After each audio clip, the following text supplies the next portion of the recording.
Here's 8 tips for taking better photos with your iPhone. Now first up doesn't really apply just to the iPhone, it works with pretty much every camera, and that's composition.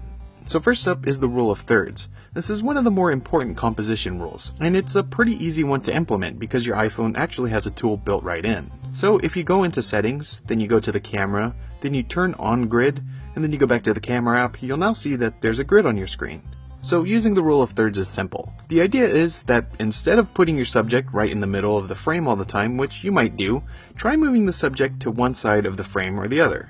The grid on the screen that you just turned on, it helps you guide where to put things. If you look at where those lines intersect and you put your subject there, that's using the rule of thirds. Doing this gives the image much more interest and pulls you into the photo, and it makes it more than just a snapshot.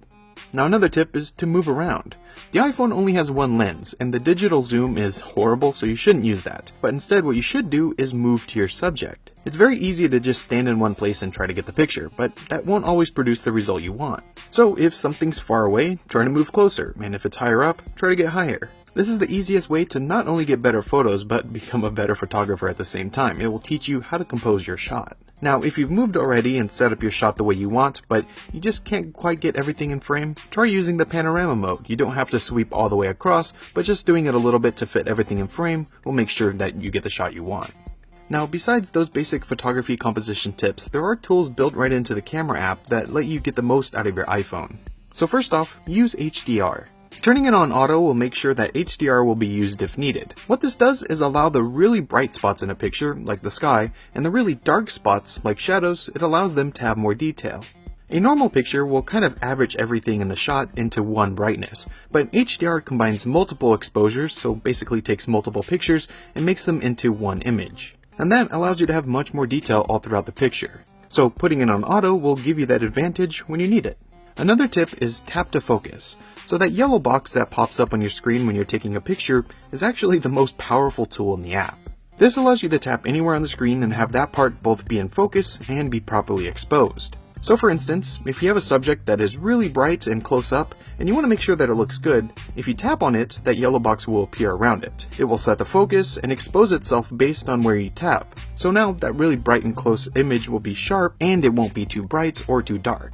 Now this works pretty well most of the time, but sometimes the image can still look too dark or too bright. Well, you can fix this too. If you tap and drag on the screen, you'll be able to change the exposure. You can go up for brighter and down for darker.